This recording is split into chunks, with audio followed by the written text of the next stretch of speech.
Legal reporter के सभी video को देखने के लिए लीगल रिपोर्टर को सब्सक्राइब करके बेल आइकन बटन जरूर दबाएं।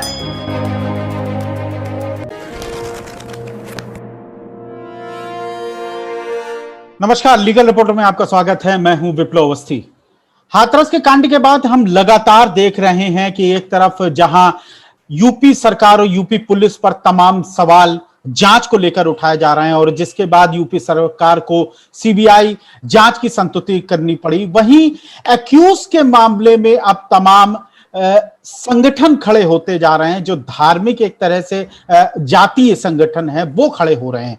क्या सीधे तौर पर ये जातीय संगठन खड़े होना, जैसा कि करणी सेना का एक वीडियो भी सामने आया है जो लगातार उनके तमाम प्रतिनिधि, वो नेता आपस में उस किसी एक पर्टिकुलर जात के विषय में बात कर रहे हैं, तो क्या ये एक तरह से जो जुडिशियल प्रोसेस है उसमें हस्तक्षेप करना नहीं होगा? हमारे साथ बातचीत करने के लिए सुप्रीम कोर्ट के वकील रविकांत जी हैं, जो कि प्रेसिडेंट हैं शक्ति वाहिनी एनजीओ के। शक्ति वाहिनी महिलाओं बच्चों के लिए काम करने वाली एक बड़ी संस्था है।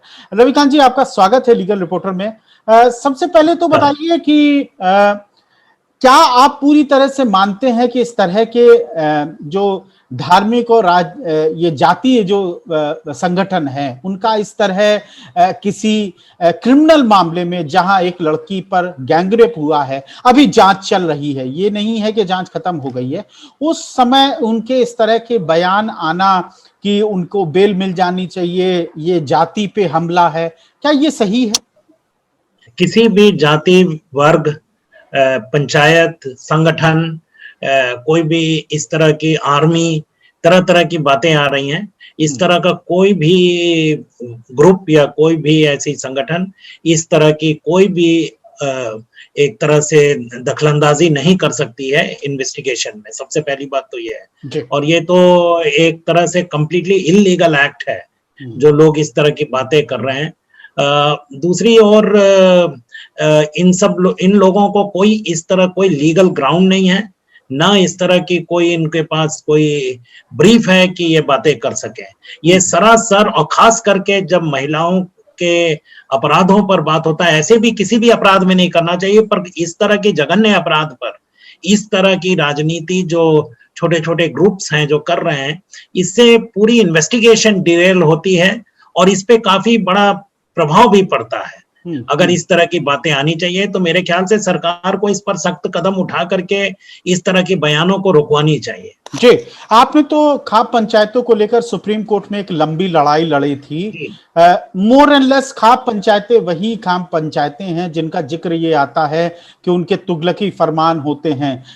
पीड़िता की शादी उसके ससुर से करा दी जाती है, दलित की लड़की को अगर वो गांव में आएगी तो उसका रेप कर दिया जाएगा। इस तरह के तमाम उदाहरण हमने खाप पंचायतों के देखे।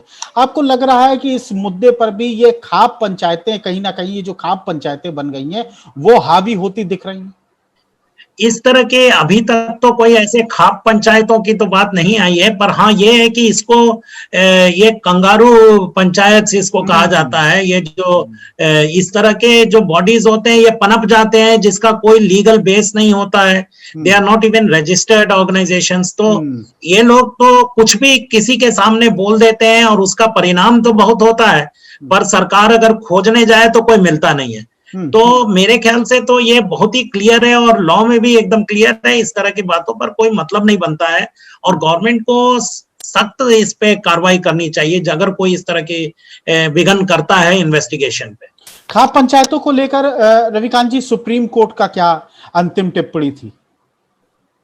खाप पंचायत पर लेकर के था कि किसी के पर्सनल मैटर, किसी की ऐसी जो मैरिज को लेकर के है, चाहे महिलाओं और कई बार इंटरकास्ट मैरिजेस हो जाते हैं, उस पर हस्बैंड और वाइफ दोनों को तंग किया जाता है।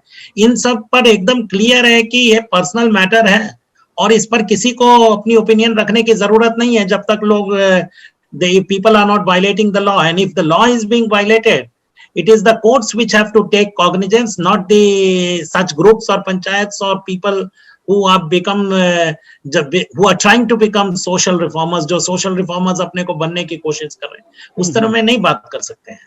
ठीक है, सुप्रीम कोर्ट इस मामले में बहुत सख्त था। मुझे याद है कि ये केस एक लंबे जी समय तक चला था। आपने बेहतर आपकी तरफ से आर्गुमेंट भी हुआ था। मुझे ये बताइए कि जब एक आरोपी और उसके समुदाय के लोग जब इस तरह इकट्ठा होकर उसके पीड़िता के परिवार पर एक तरह का प्रेशर बनाने लगे, राज्य सरकारों की कितनी बड़ी जिम्मेदारी हो जाती है? एकदम इस तरह के लोग जो जो इस तरह के बयान कर रहे हैं उस पर लॉ बहुत क्लियर है, इस पे थ्रेटनिंग हो रहा है और क्रिमिनल इन्वेस्टिगेशंस के बीच में विघ्न करना, लोगों को थ्रेटन करना, इस पर एकदम अपराध होता है और इस पर सख्त से सख्त कॉग्निजेंस लेकर के गवर्नमेंट को करनी चाहिए इसमें। बट द प्रॉब्लम क्या होता है, इसमें समस्याएं क्या होती हैं कि इवन सरकारें भी, और हमने जब देखा था जब पंचायत वाली मामला चल रही थी वो सुप्रीम कोर्ट में, तो गवर्नमेंट्स भी इसमें साइलेंट रहते हैं क्योंकि कहीं ना कहीं ये सारी चीजें वोट बैंक से जुड़ जाती हैं, आगे चल करके ये जातीय मुद्दा बन जाता है, जो कि ये बहुत अनफॉर्चुनेट है। और इस पर गवर्नमेंट को एकदम क्लियरली बयान आनी चाहिए कि इस तरह की आप जो कर रहे हैं गलत है। और दुखद बात ये होता है कि जब पुराने लेजिस्लेटर्स और नेता उसमें साथ जुड़ जाते हैं, ऐसे जो बॉडीज हैं उनके साथ जुड़ करके वो भी इसमें शामिल हो जाते हैं, then it becomes very problematic.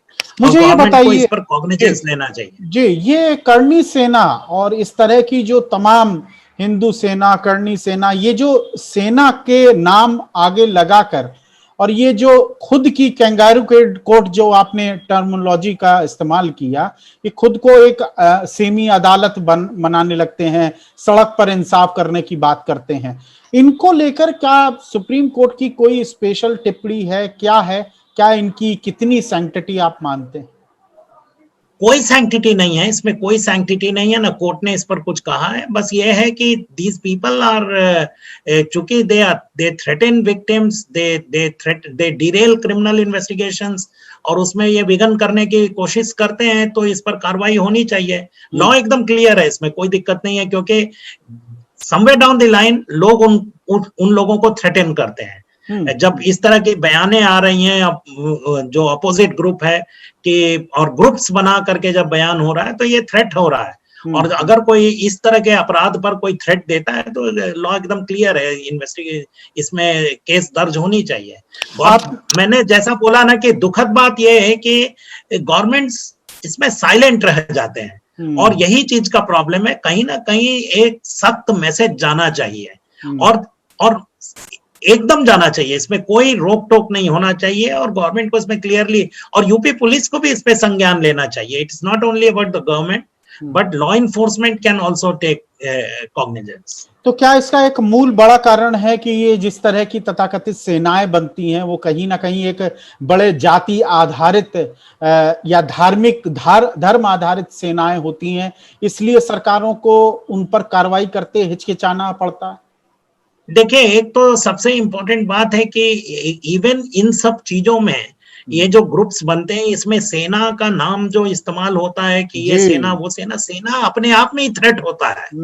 लगता है कि ये एक बल है और इसीलिए इनका नाम भी इस तरह होता है। तो मेरे ख्याल से even I think this is a matter which can be taken to courts की इस तरह के नामों पर भी एक होना चाहिए, क्योंकि कहीं ना कहीं लोग इससे दबाव में आ जाते हैं, लोग प्रभावित हो जाते हैं, विटनेसेस कमजोर पड़ने लगेंगे और बहुत सारी चीजें होंगी जो अंत में न्याय नहीं मिलेगा। मुझे आप एक सामाजिक कार्यकर्ता हैं, शक्तिवानी जैसी बड़ी एनजीओ से कि आप संस्थापक हैं, आप एक सुप्रीम कोर्ट के वकील भी हैं। क्या पीड़िता का परिवार सुप्रीम कोर्ट से इस तरह के संगठनों के बयानबाजी पर रोक लगाने की मांग कर सकती है? आपको याद होगा कि जी, मैं थोड़ा सा एक सवाल और जोड़ दूं। आपको याद होगा कि आजम खान ने भी एक रेप के मामले में इसी तरह का बयान दिया गया था और उस रेप पीड़िता परिवार को सुप्रीम कोर्ट आना पड़ गया था।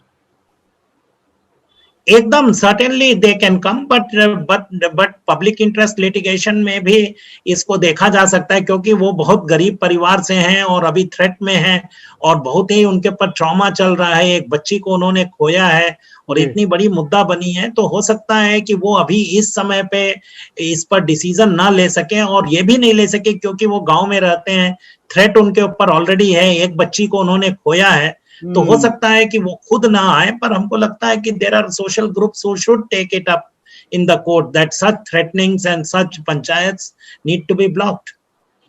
बहुत बहुत शुक्रिया आपसे बातचीत करने के लिए। आपने तमाम बेहद बढ़िया जानकारी दी खाप पंचायतों को लेकर, कंगारू कोर्ट्स को लेकर, और जो लगातार हाथरस उसके आसपास का जो माहौल चल रहा है, राजनीतिक माहौल चल रहा है, उस पर भी आपने जो बातें हमारे दर्शकों को बताई, उसके लिए बहुत बहुत शुक्रिया। धन्यवाद। धन्यवाद। लीगल रिपोर्टर ने इतना ही। धन्यवाद। Thank you.